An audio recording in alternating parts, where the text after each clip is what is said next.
minum. Tapi dia bisa ngukur. Kalau saya nanti sholat subuh, waktunya sholat subuh, dia harus sholat subuh. Berarti minumnya setengah itu gelas bisa gitu.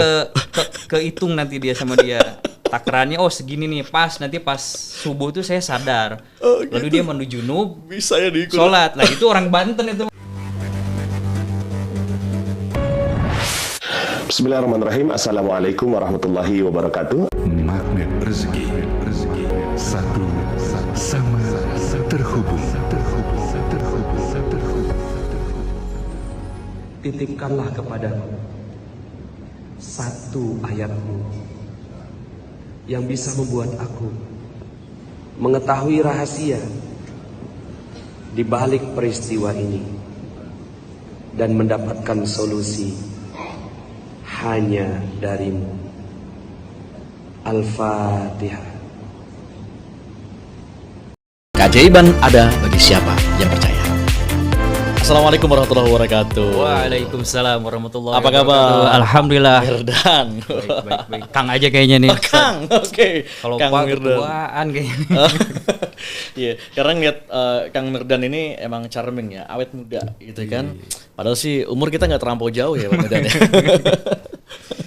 Ya, anyway, terima kasih Pak Mirdan udah menyempatkan waktunya datang ke Jalan Keajaiban. Siap. Kita yang terima kasih nih, Ustaz. Saya terutama terima kasih nih.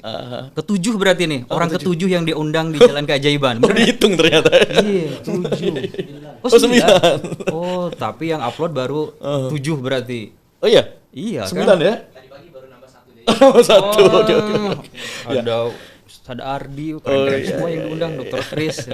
Ya, bukan berarti orang-orang yang terdahulu lebih baik, tapi bisa jadi siapa yang jauh lebih manfaat itulah yang terbaik. Oh itu Ya kan? dia, Iya. kata kuncinya tuh. Jadi kadang-kadang angka itu bukan apa-apa gitu ya, nah, karena kuantitas, tapi bicara kualitas. Nah mudah-mudahan Pak Mirdan hari ini di Jalan Keajaiban bisa ngasih value nih ke teman-teman tentang track recordnya, pengalamannya gitu kan. Ya sharing ilmu juga boleh gitu kan. Sharing kepedihan juga boleh, cuman nanti kita obati dengan kopi spesial kita lah. Oi, keren, itu dia tuh. Kopi yang ditunggu-tunggu di Jalan Keajaiban. Kopi ajaib itu. Kopi yang belum di-launching sampai sekarang. Oke. Pak Mirdan ini adalah seorang konsultan, trainer ya. Di Magnet Rezeki juga jadi trainernya gitu kan. Nah tapi akhirnya nyemplung di Magnet Rezeki itu gimana ceritanya Pak? Kan bicara konsultansi, bicara training, apalagi backgroundnya termasuk yang saat ini dikelola itu kan perusahaan yang memang di bidang jasa konsultasi K3 ya. Betul. Keselamatan, kesehatan, dan kesehatan kerja K3. Nah itu boleh cerita dulu Pak Mirdan sebelum akhirnya nyemplung di Magnet Rezeki gimana tuh? Oke, berarti perjalanan sebelum kenal Magnet Rezeki dulu tergabung di Muslim Milioner, masih Santosa. Oh iya gitu. iya. Jadi awal kali ketemu Pak Nas tuh di situ di Muslim Milioner. Jadi Mas Ipo ngundang Pak Nas. Oke. Nah, dulu Pak Nas naik panggungnya masih pakai kopiah. Yang diceritainnya tentang properti Islami gitu ya. Properti Islami yang syariah pertama gitu di Indonesia waktu itu di brandingnya. Beliau cerita itu. Nah, kesini terus ngikutin gitu, dilihat-lihat kok enak gitu, dirasa-rasa kok renyah nih bahasanya gitu. Akhirnya klik di situ tuh. Alhamdulillah. Dari situ tapi menghilang lagi, nggak ngikutin lagi. 2016 baru ngikutin lagi Pak Nas. Gitu, ngikutin lagi Pak Nas. 2016? 2016 ngikutin Itu lagi. Kang Mirdan udah nyemplung dalam dunia usaha waktu itu? Udah ya? karena 2012 pun udah usaha. Mirdan itu mulai usaha itu 2009.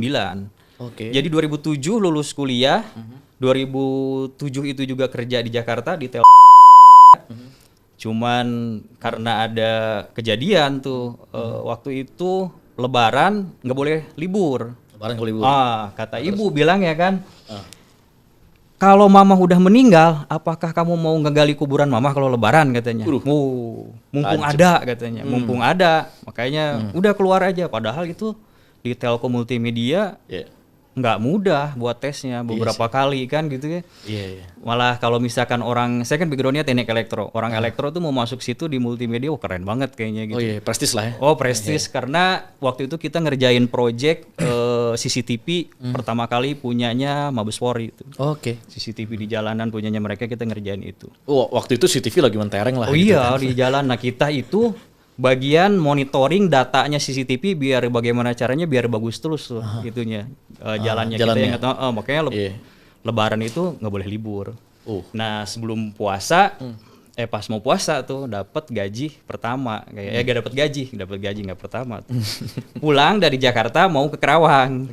Mau ke Jakarta dan mau ke Kerawang lah, akhirnya di bis kota itu kena hipnotis.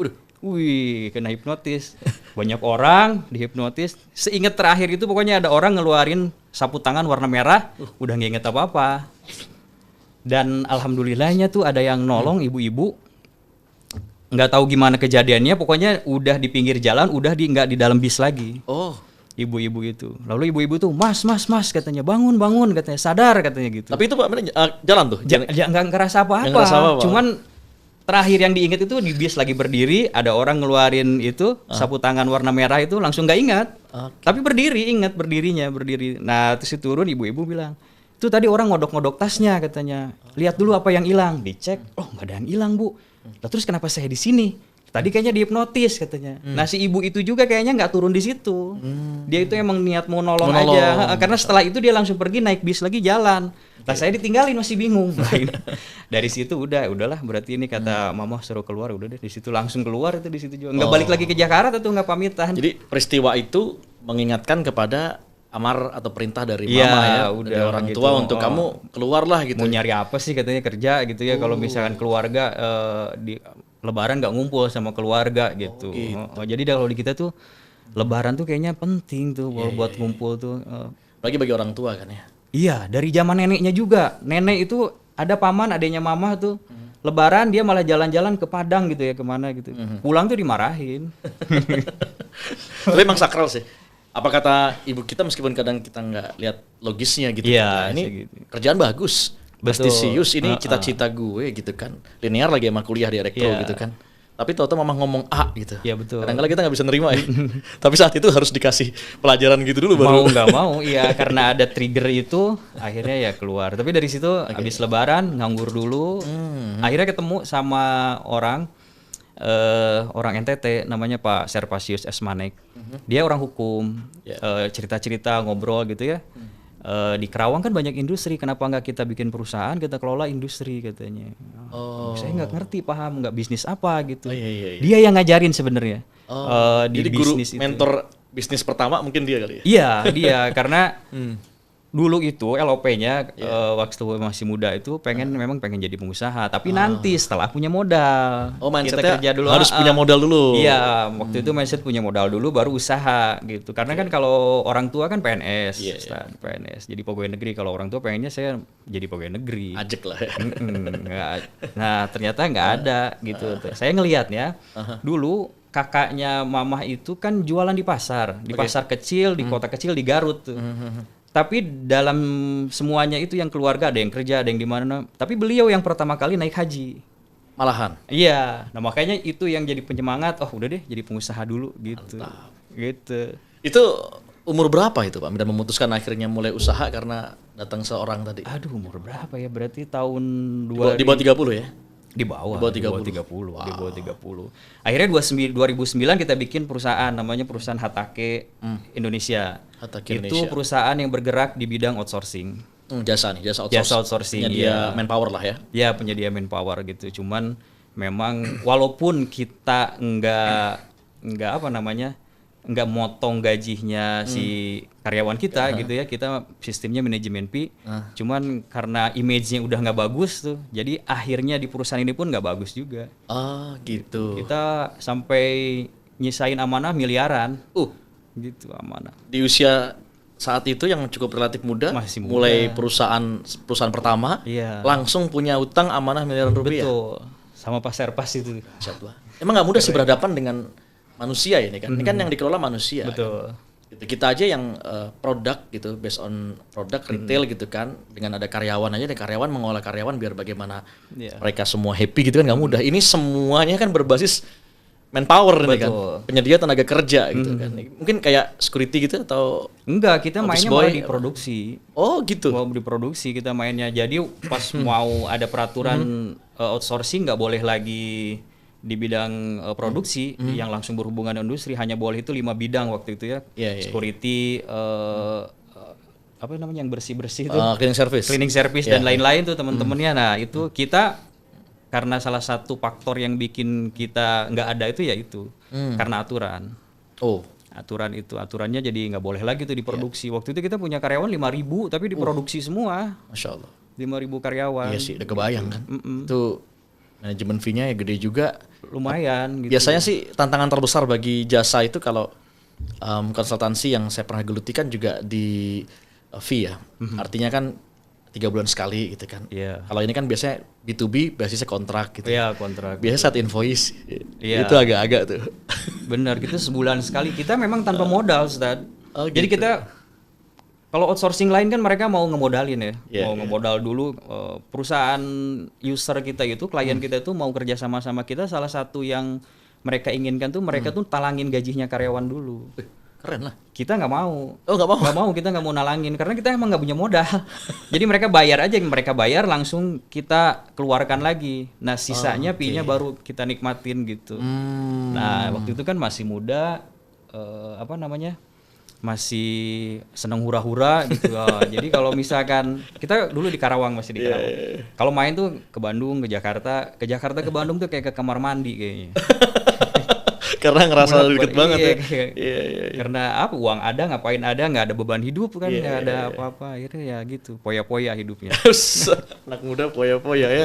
Tapi pengennya mati masuk surga ya. Nah itu dia. Itu belum kenal pemaknaan rezeki dong? Belum itu ya? Belum. Walaupun udah ikut-ikutan sama Mas Ipo, cuman kan belum agamanya nggak terlalu diiniin kan, cuman sedekah kita sedekah. Kalau misalkan itu ya kita itu juga. Malah ada teman tuh, kalau dia kan senangnya minum. Tapi dia bisa ngukur. Kalau saya nanti sholat subuh, waktunya sholat subuh, dia harus sholat subuh. Berarti minumnya setengah gelas bisa gitu? kehitung nanti dia sama dia. Takarannya segini nih, nanti pas subuh tuh saya sadar. Lalu dia menuju junub, bisa ya diikut. Sholat. Nah itu orang Banten itu, orang anak ya gitu, ya terserah lu deh pokoknya. Tapi kita sholat gitu. Sakti juga. Iya, tapi tetap sholatnya ingat gitu. Makanya almarhum nenek itu bilang anak muda tuh jarang yang kaya katanya gitu.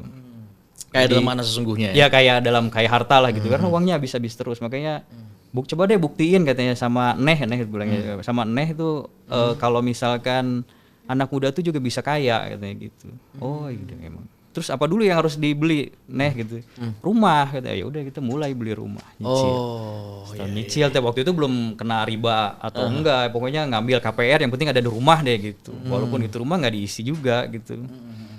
Baru 2014 setelah nikah baru tuh rumah diisi. Oh gitu. Belinya 2009, akhir 2009. Udah nikah tuh waktu itu?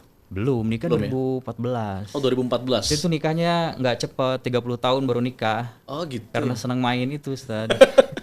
Seneng main, seneng poya-poya, hidupnya nggak mau diatur sebenarnya. Makanya di awal-awal pernikahan sama istri juga sering banyak pertempuran dalam rumah tangga ini. Bukan ini. Makanya kita ganti piringnya pakai piring plastik. Iya, karena kalau yang itu kan nanti pecah nanti. Boleh merek nanti dikata aja nih nyebutin merek. Kalau yang plastik kan aman nanti gitu.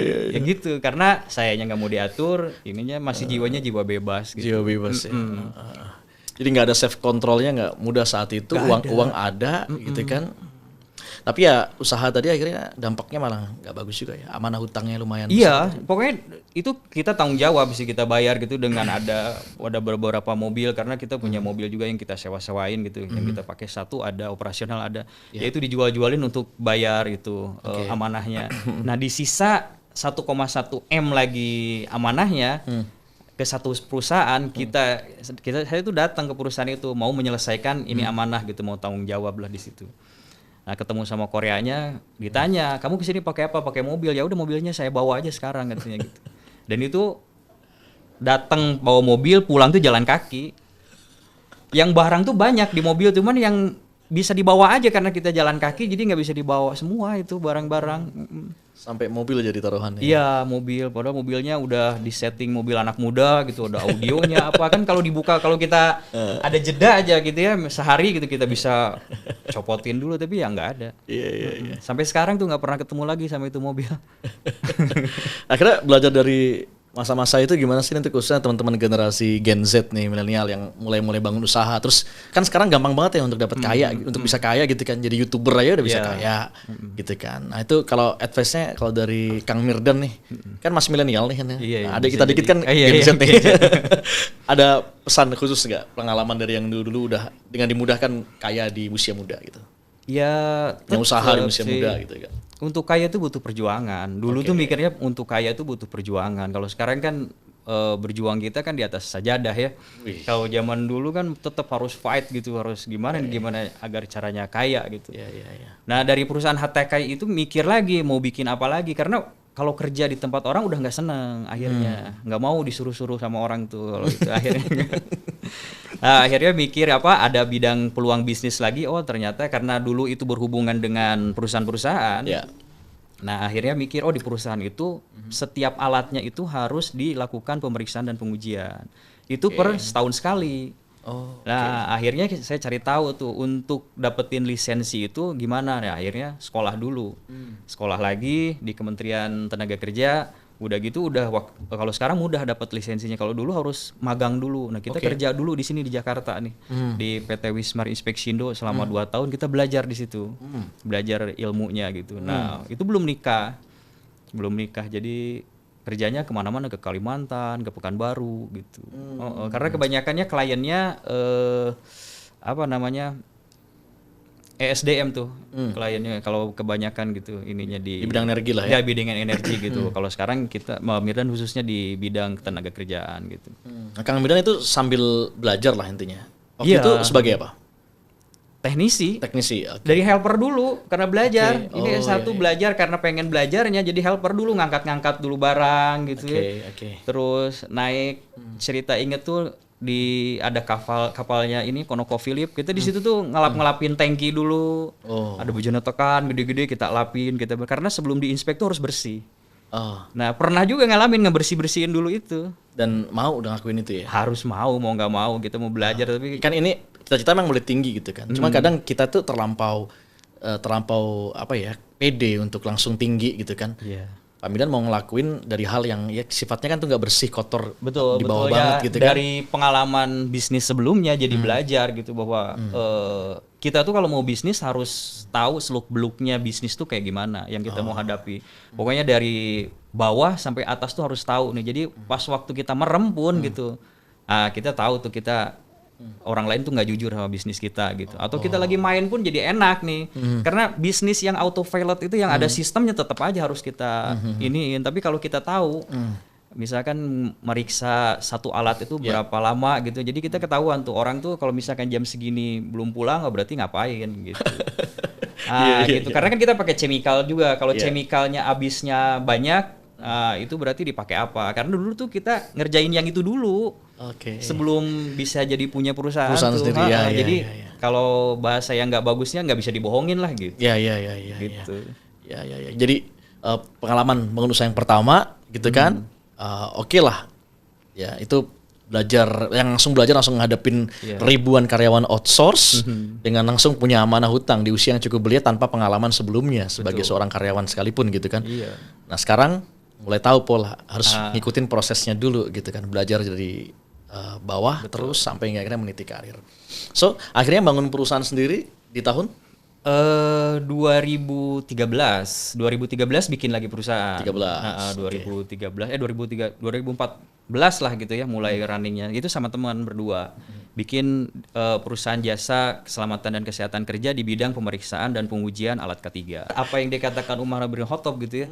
Kalau mau menjalin bisnis dengan seseorang tuh traveling lah sama dia gitu. Traveling bareng gitu ya, itu memang benar. Jadi kalau kita lagi bareng berdua tuh ketahuan di jalan tuh. Misalkan ada yang nyiap, kita bisa tahu responnya tuh dia tuh apa responnya. Oke. Gitu, nguji kesabaran gitu, atau ada yang minta-minta, kita bisa lihat dia responnya gimana gitu ya. Gitu. Jadi akhirnya bener nih apa yang dikatakan Umar bin Khattab tuh kalau mau menjalin bisnis tuh atau main ke rumahnya gitu ya. Apalagi kalau ibadahnya pun kelihatan ya saat ini ya. Iya, Ini karena lagi sholatnya traveling tuh kita ditahanin kelihatan, kita diam dulu gitu ya. Dia ngajakin sholat nggak nih gitu atau gimana gitu. Nah, nanti kelihatan tuh gitu. Yang repot kalau ngajakin sholat, kita juga yang ngajakin makan, kita yang ngajakin semuanya akhirnya. Atau beres dia. Nah, itu yang nggak bagusnya di situ. Makanya gitu. Makanya kalau apalagi kalau sekarang kan ada klien orang Jepang, orang Korea gitu. Orang Jepang tuh kalau main ke kantor tuh pasti dia datengin, masukin kamar mandinya dulu. Oh gitu ya? Iya. Mereka kalau kamar mandinya nggak bersih, wah udah nggak oke nih. Gitu. Jadi mereka menguji kualitas kliennya dengan datang ke kantor ngeliat kamar mandi. Kamar mandi pasti masukin kamar mandinya dulu. Wow. Nah, tadi saya main ke rumah Ustadz Abus. Oh, kamar mandinya kan keramiknya putih, Oh, bersih. Aduh. Udah keren, bersih wangi. Kayaknya kebalik nih. Podcast Pak Kang Mirdan kalau gitu. Cocok. Iya. Biasanya kita ngobrol apa lah. Gitu, benar-benar.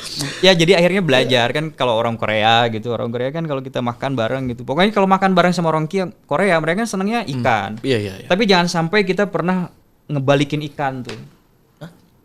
Iya, yang jadi nggak hoki. Kalau ikan tuh kan ini sisi atasnya kita udah makan tuh dagingnya. Iya. Nah sisi bawahnya kan masih ada dagingnya. Kalau kita kan apalagi orang Sunda lebar istilahnya dibalikin aja gitu bawahnya. Jangan sampai ada tersisa kepalanya pun, kalau cuma matanya doang pun dimakan. Belum kita tulang-tulangnya kita nyotin gitu. Itu yang nikmat, tapi buat mereka nggak hoki katanya. Kalau menjadi bisnis. Keren sih. Tapi bicara di bidang K3 ya, kan nggak jauh-jauh dari ya quality control ya. Kang Mirdan juga akhirnya bisa bangun perusahaan ini kan harus punya helicopter view, which is helicopter view itu teruji ya saat udah merintis sejak awal jadi technician gitu kan. Ya itu yang Kang Mirdan alami masa-masa perjuangan itu gimana tuh? Ada cerita-cerita nggak yang menarik untuk kita dengar nih? Ya dulu waktu outsourcing kan namanya udah nggak bagus sebenarnya. Jadi nama di perusahaan-perusahaan itu kan mereka punya grup-grup HRD, grup-grup OHS gitu. Ya sempat ramai sih. Iya, Kan saya pernah di bidang di asosiasi Badan Usaha Jasa Pengamanan. Jadi ya asosiasi ini isinya pengusaha-pengusaha yang di bidang security gitu kan, security services gitu kan. Ya itu rame, tapi untungnya mereka masuk dalam 5 kategori itu kan. Iya gitu. Kita kan namanya nggak bagus, akhirnya kan mereka blacklist gitu. Tapi ada beberapa perusahaan gitu yang kenal Mirdan itu secara personal. Sebenarnya personalitinya bagus, makanya dia ada beberapa yang percaya. Jadi perusahaan ini dari awal itu nggak pernah punya marketing. Jadi kita ngehubungin Ini Kang Mirdan bangun nih sekarang? Iya, yang bangun juga gitu. Dari mulai Kintar tuh bangun tuh ya gitu, karena personal aja kita ngehubungin gitu ya. Gimana nih masih ada, kita sekarang ada perusahaan jasa K3 gitu di bidang alat mereka. Ada yang ya melihat sebelah mata, tapi ada juga oke kita ketemu gitu. Nah dari situ mulai lagi tuh tumbuh lagi gitu. Dan sekarang ini waktu kita di perusahaan yang lama sama teman, saya tuh nggak bawa duit sepeser pun dari situ. Iya? Nggak bawa duit sepeser. Bawa badan aja berarti? Bawa badan aja. Udahlah pokoknya silahkan aja deh bawa semuanya gitu kayak ini. Nah, akhirnya mulai dari nol, nyari rumah dari mulai ngontrak lagi kantornya itu, sampai rumahnya itu kita beli. Sampai akhirnya kita bangun lagi sekarang udah jadi lantai 3 lagi. Masya Allah. Dalam waktu 3 tahun. Ya 2020 lah awal berintis. Nggak pakai modal nggak. Pokoknya di sana tuh sebenarnya ada lah uang gitu yang harusnya dibagi gitu sebenarnya. Tapi ya udahlah. Emang jasa tuh bisa tanpa modal sih ya di awal. Cuma modalnya itu kalau menurut saya yang lihat cerita dari Kang Mirdan gitu ya, Kang ya. Itu adalah bagaimana seorang Mirdan itu membangun kapasitas dirinya itu. Value-nya akhirnya tinggi gitu. Artinya bukan perusahaannya lagi orang lihat, tapi ngelihat ke bagaimana you sell yourself gitu. Betul. Ya memang sih sebenarnya kalau bisnis mau maju sebenarnya saya punya ini jadi 3C 1G. Wih apa tuh? Rumus 3C 1G. 3-1G. Pokoknya si pertama komunikasi. Kita tuh communication ya. Bisa komunikasi dengan bagus gitu ya. Kita tuh bisa pinter, bisa cerdas gitu ya, bisa punya banyak ide misalkan. Tapi kalau komunikasinya nggak bagus, nggak akan jadi itu ide. Kepintaran kita itu orang lain tuh nggak akan tahu. Jadi penting zaman sekarang tuh harus bisa komunikasi, harus bisa ngomong gitu. Harus bisa ngomong dan ngomongnya harus ngomong yang baik-baik. Kalau udah di Magnet Rezeki kan ngomongnya disiplin kata ya gitu. Udah bisa ngomongnya udah bagus, dipoles dengan ngomongnya disiplin kata. Orang tuh ini orang belajar komunikasi di mana gitu. Pasti Energinya orang, enak beda, nih, positif. Beda, kok beda ya gitu. Nah itu sih pertama. Yang kedua komunikasi, yang kedua diferensiasi. Kita tuh harus beda daripada yang lain. Nah kalau diferensiasi, termasuk diferensiasi ada personal branding di situ di dalamnya. Iya. Kalau kita tuh mau nge-branding diri kita tuh seperti apa gitu.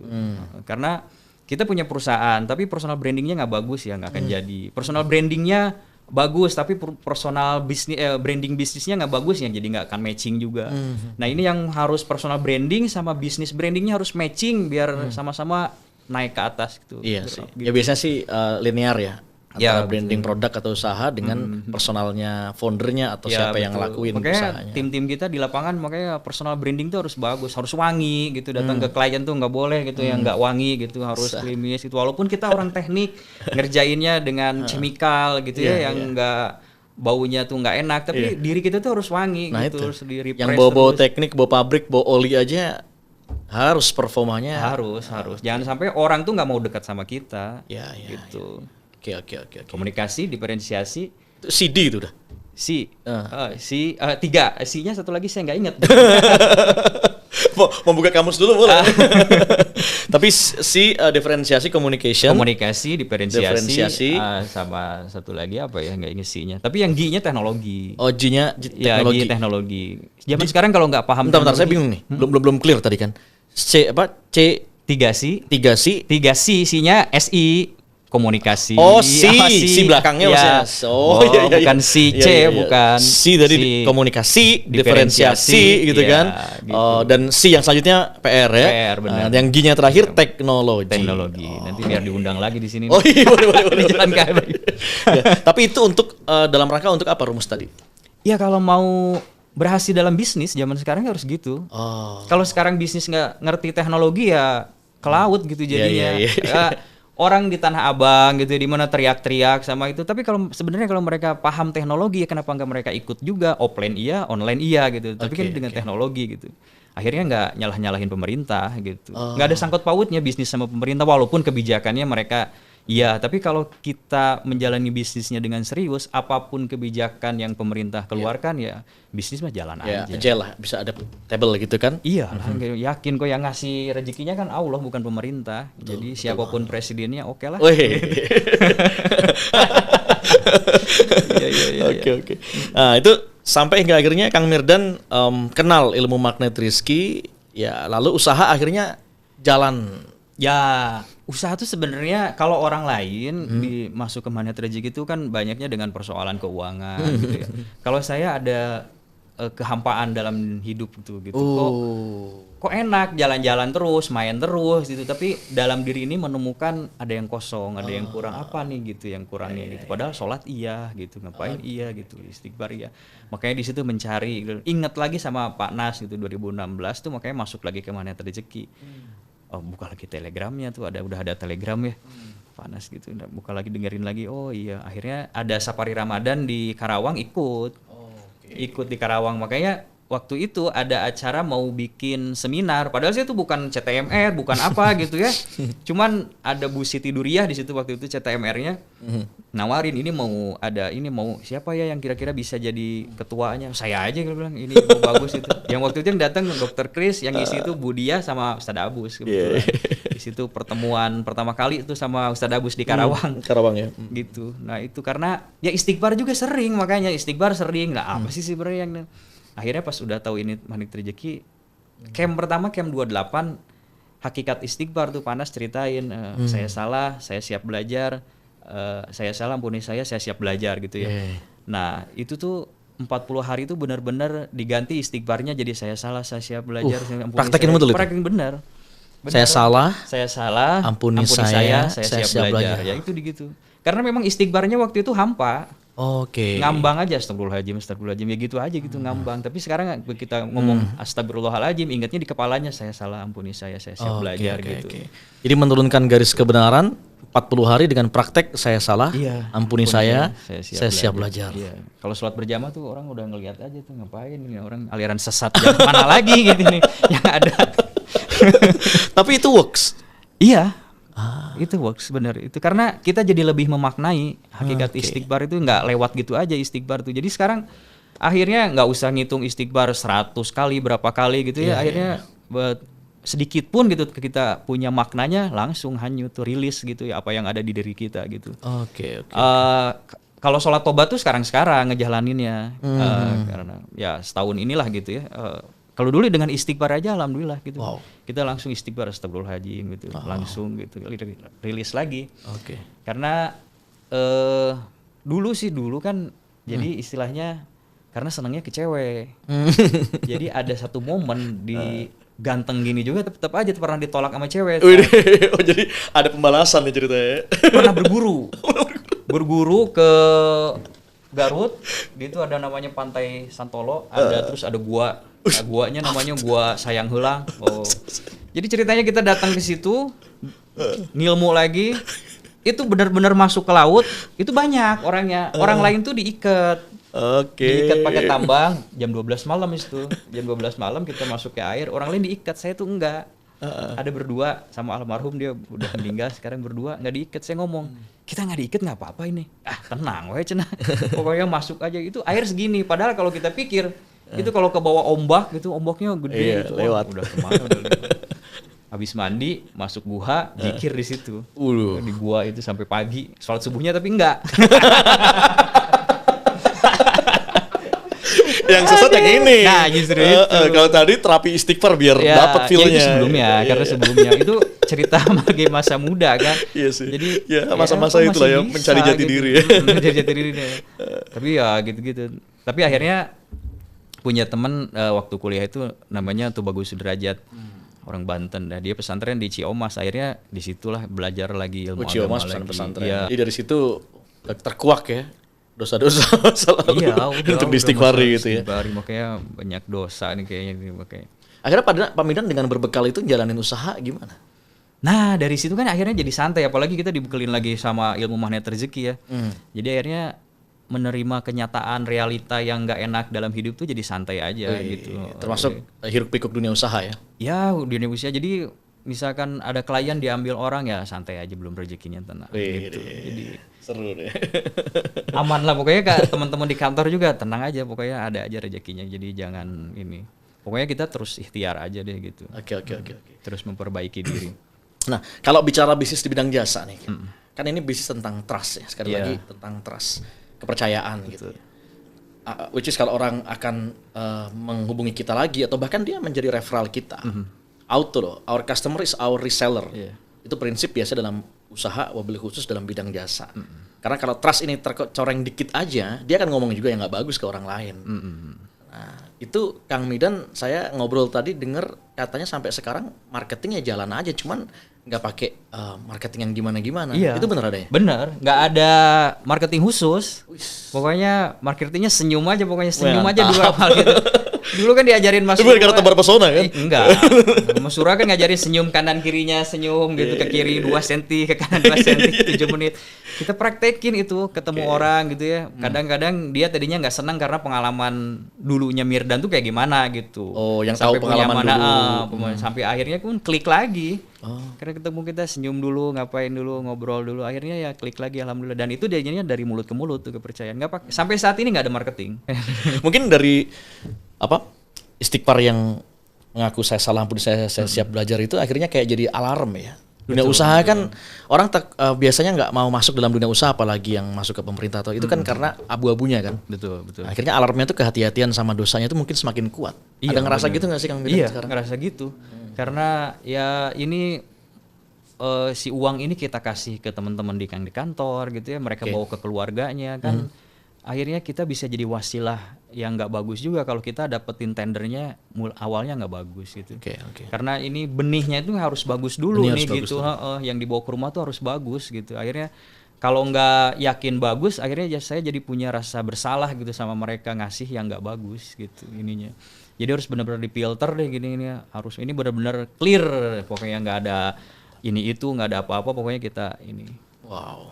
Jadi bisa dinikmati bareng-bareng. Jadi amalan usahanya seorang Mirdan nih lebih ke menurunkan garis kebenaran Iya harus. Istighfarnya udah unlimited dan iya. ngerasa udah saya salah, ampun saya siap belajar. Legowo akhirnya ya. Iya akhirnya sih gitu, karena kemarin aja ngebangun kantor nih, kan ditinggal sama yang ininya, ditinggal beliau ke luar negeri, alasannya sekolah tapi nggak bilang gitu. Nah si yang kerja yang nggak tahu mau ngerjain apa, karena gambar nggak ada, ini nggak ada katanya. Akhirnya ya gitu, nurunin garis kebenaran, akhirnya ketemu aja solusinya, dan sampai sekarang selesai alhamdulillah. Di bulan September 2023 selesai gitu. Wih, kantor kita punya gedung sendiri. Punya gedung sendiri. Gedung ajaib itu ya. Ajaib. Tapi kita belum syukuran ya. Ah iya. Bercanda. Ya itulah jalan keajaibannya Kang Mirdan gitu kan. Untuk teman-teman yang akan memulai di bidang jasa, apa advice-nya dari Kang Mirdan? Pokoknya kalau mau jasa itu pertama kali harus dibangun tuh personal brandingnya dulu. Oke. Kita harus bagus jasa itu ya. Mau nggak mau orang tuh bangun dulu kepercayaan orang lain terhadap kita. Tuh. Dari situ baru mulai kita mau bikin usaha apapun, kalau orang lain udah percaya sama kita gitu ya jalan insya Allah. Cari aja kita ya. Iya, personal brandingnya harus bagus dulu nih, harus dulu. Ya, itu apapun sih ya. Ya tadi jasa konsultasi, jasa training, jasa apa catering, ini jasa apa? K3 gitu kan. Ya apapun yang bergerak di bidang jasa, personal branding itu penting, which is itu harus memerlukan penjagaan trust, kepercayaan orang. Okay. Betul. Good job. Kang Mirdan, setelah kenal ilmu market rizki, mempraktekkan tadi satu jurusnya udah dahsyat luar biasa ya. Kebangun tuh gedung gitu kan. Solusi ada. Ada lagi nggak hal yang menarik pencapaiannya Kang Mirdan akhirnya mempraktekin ilmu market rizki itu untuk diri sendiri dulu, akhirnya kan energinya nular ke teman-teman yang ada di stakeholder di perusahaan gitu kan. Ketenangan batin sih dan lebih dekat sama keluarga. Sekarang tiap hari kayaknya hampir tiap Itu yang hari. mahal ya? Mahal. Hampir dulu tuh zamannya jaya-jayanya masih muda. Ibu tuh sampai nelponin gitu mama tuh, "Di mana?" sini. "Kapan pulang?" gitu. Apalagi lagi kuliah itu jarang banget pulang dan jarang banget nelpon. Kalau nelpon ke rumah tuh nanyain duit.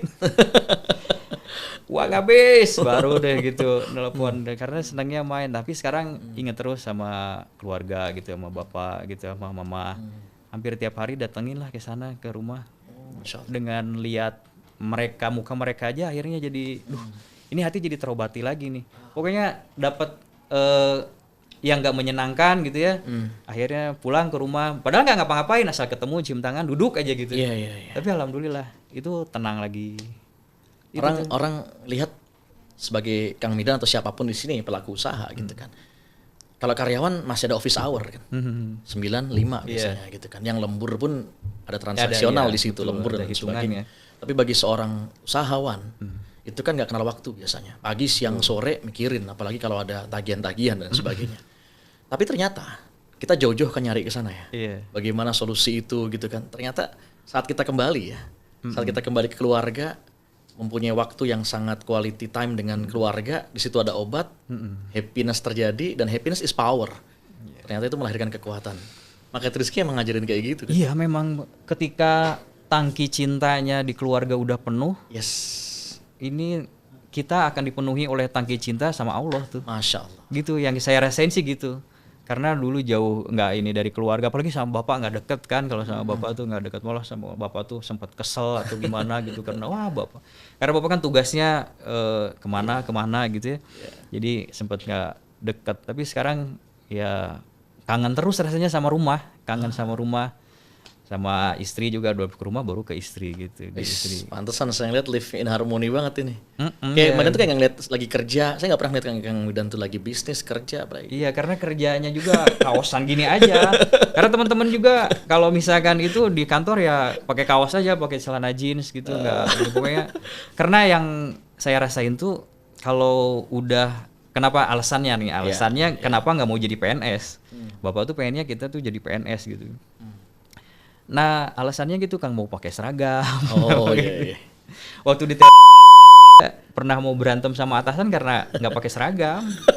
Pernah mau jadi berantem sama atasan, duel lah gitu. Emang jiwanya ya. Iya, karena emang kerjaan, yang penting kan kerjaan selesai. Kita prinsipnya kerjaan selesai, udahlah pokoknya disiplin waktu gitu. Kalau cuma seragam doang makan, kita kan kerja kalau malam gitu. Karena itu sip-sipan setelah dulu di karena kita ngejagain data ya, termasuk data-data rahasianya punya pemerintah gitu. Transaksi-transaksi gitu yang gitu-gitu kan harus tetap dijagain. Kalau malam kan pikirnya bebas aja gitu, malam kok nggak ada ini. Iya sih. Ya, well done. Sekarang Medan sekarang adalah Medan magnet rezeki gitu kan. Yang work in harmony, ya live in harmony gitu kan. Ada kata-kata bagus yang saya lihat di stiker salah satu mobil ya pas berada di komplek rumah itu.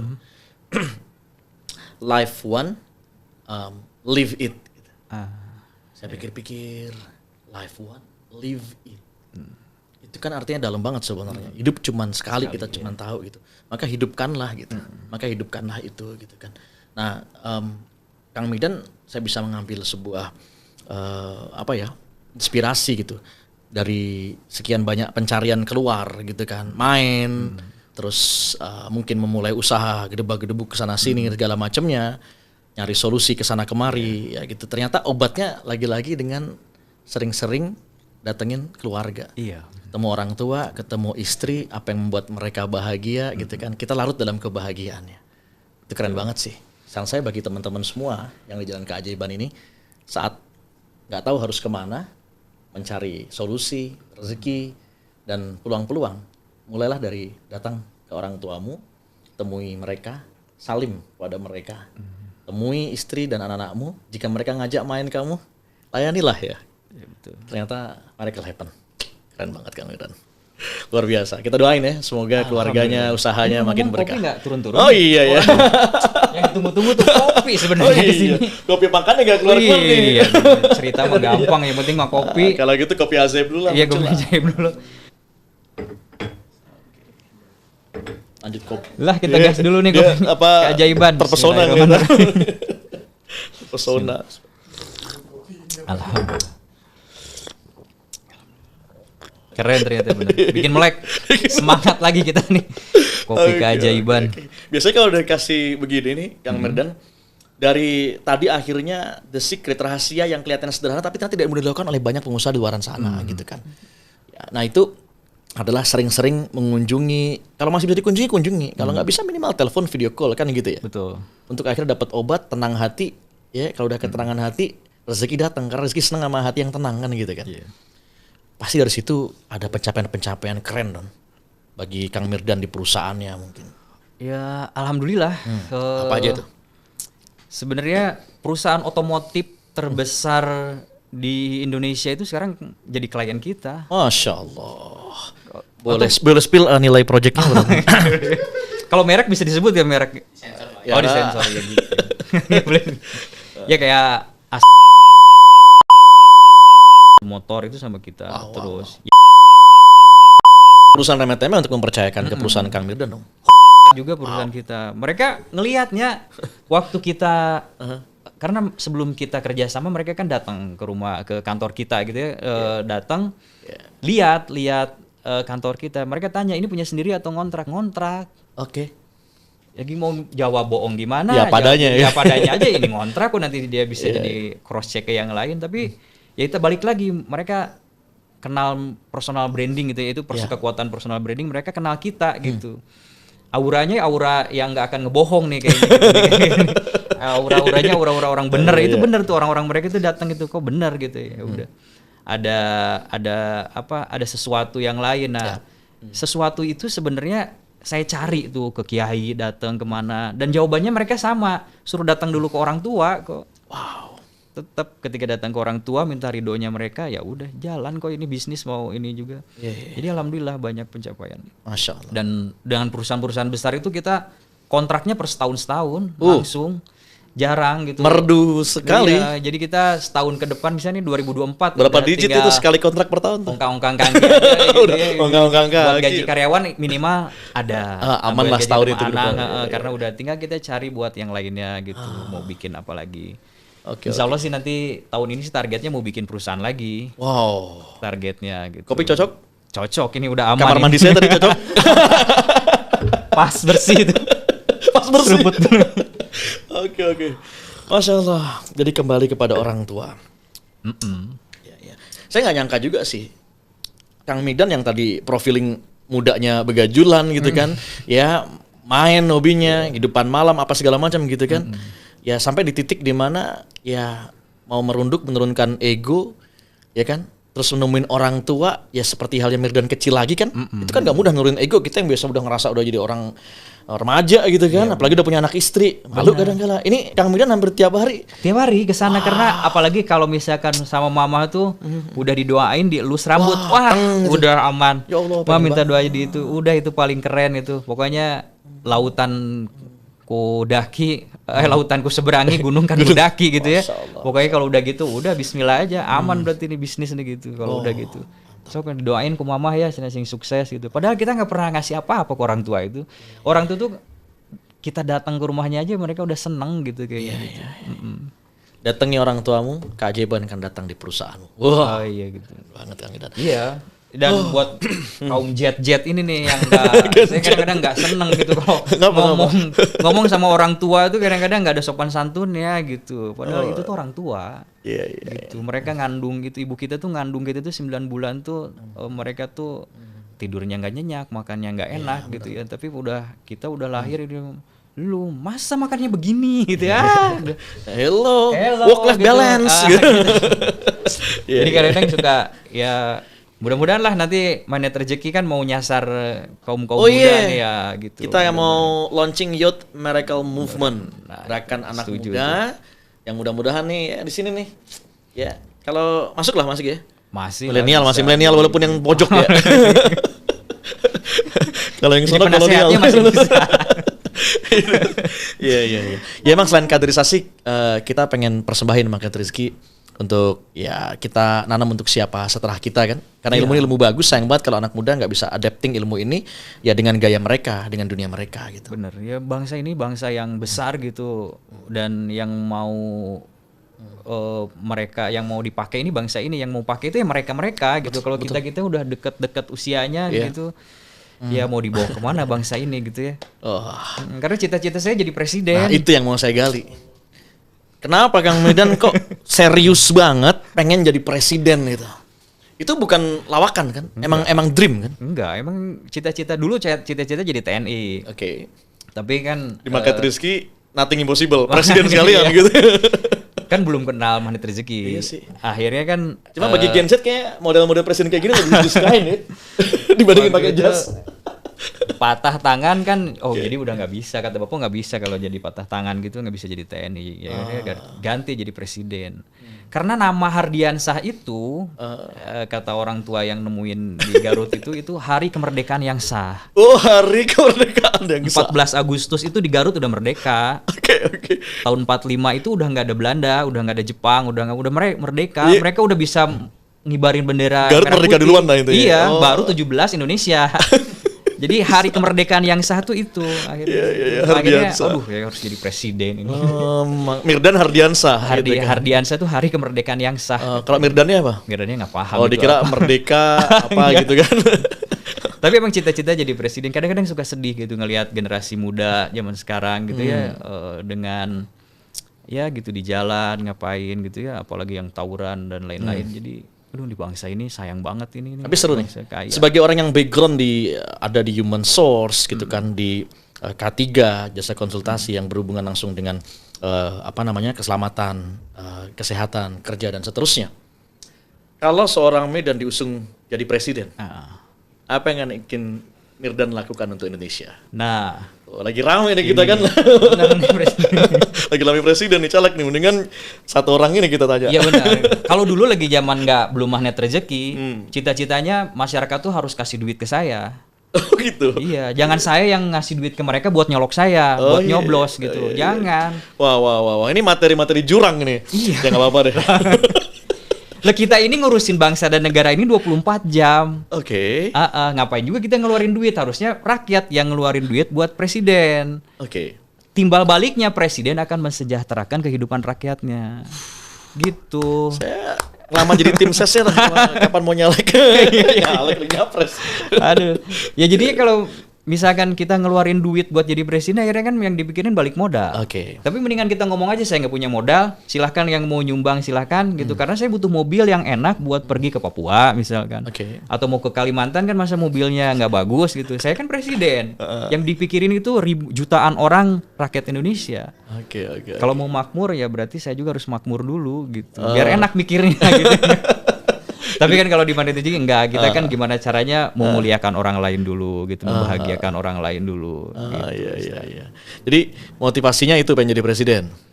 Iya, motivasinya Indonesia ini negara yang gemah ripah loh jinawi gitu ya, kaya banget gitu ya. Apapun ada gitu ya, sampai tongkat aja bisa jadi pohon gitu ya, mau jadi tanaman gimana enggak, di luar orang lain tuh enggak ada yang kayak gitu. Terus pengen membuat mereka berdaya semua. Iya. Itu mimpi siang bolong atau gimana? Enggak, karena gini. Kalau lihat kita di Karawang kan mainnya dulu di sourcing itu kan berhubungan dengan sumber daya manusia ya. Oke. Nah, saya itu nyari orang Karawang yang bisa dipakai itu nggak mudah. Sumber daya alam, sumber daya manusianya nggak pas masuk ke industri yang diinginkan gitu. Akhirnya kita nyarinya keluar. Nah, saya sempat mikir ini orang Karawang dengan kemajuan Karawang seperti ini sekarang. Industri kan di kawasan industri sekarang. Mallnya terbesar se-Asia. Betul. Aja udah ada 2 tuh di sana di Karawang gitu ya. Nah, yang saya pikirkan ini Karawang lama-lama bisa jadi Jakarta nih. Orang Betawinya nggak ada. Cuman bilangnya itu tuh dulu tanah saya tuh, tanah engkong saya. Ya dulu, sekarang kan bukan punya orang Cina misalnya gitu atau punya orang lain gitu ya. Nah, Karawang tuh sepertinya akan seperti itu gitu. Makanya ada teman-teman sekarang yang lagi dewan kita dorong, udah silakan mau jadi dewan gitu, tapi titip nih orang Karawang, SDM-nya kita tingkatin lagi gitu ya. Udah gitu lahan-lahannya please lah jangan dijual, kita bikin kerjasama aja gitu dengan hotel, kerjasama, saya punya lahan, mereka punya uang, mereka bangun. Jadi si yang punya tanah itu, yang punya sawah itu masih punya kepemilikan di hotel itu atau di mall itu gitu. Kenapa nggak dibikin seperti itu gitu, jangan mereka jual. Karena kalau mereka jual, mereka lari ke dunia industri nggak masuk, mau bercocok tanam lagi tanahnya udah nggak ada, akhirnya mereka mau nggak mau keluar dari Karawang gitu. Ya ini sisi kecil di Karawang aja gitu. Iya. Belum kita ngomongin Indonesia atau kita luasin. Jadi gitu. Cerminnya sekarang Karawang nih, gitu kan? Ya karena kan tinggalnya di Tinggal Karawang di situ. dan kita ngalamin tuh betapa nggak mudahnya cari orang Karawang asli yang bisa diterima di industri. Orangnya banyak, ya pengangguran di sana banyak, cuman industrinya yang mereka inginkan itu SDM-nya nggak ada gitu. Gitu. Makanya di pejabat-pejabat di sana juga kebanyakan dari luar, orang-orang yang bukan asli Karawang. Iya. Jadi yang diusung gagasannya menjadi tuan di negeri sendiri atau menjadi tuan di negeri orang atau gimana? Ya menjadi tuan di negeri sendiri dong, harus pasti. Ya, sudah jadi tuan negeri orang keren juga, ya kan? Iya, tapi negeri sendirinya akhirnya dipakai sama orang lain. Oh iya. Ya kan kita bener. ekspansi usaha ke luar negeri kan, ekspor impor gitu. Tapi kalau nggak dikelola tanah sendiri tadi kan, sumber daya alam, sumber daya manusianya, ya orang-orang pinternya juga pada pergi ke luar negeri. Bener. Iya nggak sih? Makanya lah nanti kayaknya suatu saat sih LOP-nya ada yang ngusung jadi presiden. Oh iya, ya kita usung kan ya. Ini lagi diuji nih Kang Mirdan. Karena Market Rizky bisa aja ngusung Kang Mirdan kan. Iya betul. Tapi Kang Mirdan terakhir pesan ya bagi pemimpin kita atau calon-calon pemimpin nih yang nanti akan menduduki kursi legislatif, ya termasuk eksekutif, ya somehow kita sekarang lagi menghadapi pesta demokrasi ya di Februari nanti ya, untuk kita memilih seorang pemimpin ya. Entah 1, 2, 3 semua pasti akan ada pertanggungjawabannya ya di hadapan Allah Subhanahu wa taala nanti. Apa yang ingin Kang Mirdan sampaikan sebagai orang yang sangat peduli dengan Indonesia? Gimana nggak peduli? Cita-cita mau jadi presiden loh ini. Keren kan? Nah, sekarang kita pengen denger nih advice-nya ya dari seorang Mirdan. Silahkan. Mirdan Hardiansyah. Hardi, kemerdekaan yang sah. Oke. Ya siapapun yang jadi, kita kan pasti itu udah ada garisnya ya, udah ada takdirnya. Tapi siapapun yang jadi jangan sampai nggak ingat sama yang pilihnya gitu. Kita tuh nanti milih itu di hari kasih sayang lah buat orang lain lah. Tapi mereka tuh mungkin kalau buat kaum jet itu kan mau datang ke TPS tuh kayaknya butuh ekstra tenaga banget gitu. Sarapannya kudu 2 kali nambah. Karena pura-pura bahagia pas nyoblos itu nggak butuh banyak tenaga tuh. Iya. Nggak bisa selfie lagi di dalam kan? Iya, nggak bisa karena mereka kan identitasnya tuh harus diposting di sosmed semuanya. Itu pas hari kasih sayang tuh harinya mereka gitu. Ketika pemimpin yang jadi dan yang milihnya semuanya kaum-kaum yang muda gitu kebanyakan, lihat mereka perjuangan mereka gitu. Jadi pemimpin tuh harus pikirin tuh anak-anak muda tuh gimana perjuangannya milih yang jadi presiden nanti itu gitu. Jadi jangan sampai lupakan mereka lah gitu. Karena generasi ini kalau mikirin yang tua-tua ya boleh lah, tapi yang muda ini kan harus pikirin masa depannya. Iya, betul. Karena penerus negeri ini, bangsa ini anak muda. Yang muda makanya kasihan anak muda ini. Sebenarnya anak muda ini butuh kasih sayang pemimpinnya, kasih sayang orang tuanya gitu. Nah, yang terjadi di Indonesia ini, yang muda-muda ini kurang dikasih panggung sama pemerintah. Nah, itu makanya siapapun yang jadi pikirinlah anak muda gitu. Pikirinlah anak muda karena mereka yang akan menyambung tongkat estafet kepemimpinan di masa depan. Masya Allah. Makasih Kang Mirdan. Sama-sama Ustadz, alhamdulillah ini udah diundang di kampanyenya. Hardiansa, Hari Kemerdekaan Indonesia. Nanti kalaupun jadi ini bisa dilihat kan. Oh iya. Jejak rekam digital. Bisa. Iya benar. Oke, kalau gitu kita gini dulu. Siap. Coblos, saya Abu Salalimi dan saya Mirdan Hardiansa. Subscribe dan baru saja menemukan channel ini, silahkan subscribe. Insya Allah Anda akan mendapatkan materi-materi yang terbaik dari channel ini. Insya Allah Anda adalah makhluk yang ajaib. Tinggal kita sempurnakan faktor-faktornya. Dan insya Allah dalam video-video berikutnya kita akan lanjutkan materi ini sampai Anda menemukan potensi terbesar diri Anda dan menjadi makhluk ajaib sebagaimana yang Allah Subhanahu wa Ta'ala inginkan untuk Anda. Sampai jumpa. Assalamualaikum warahmatullahi wabarakatuh.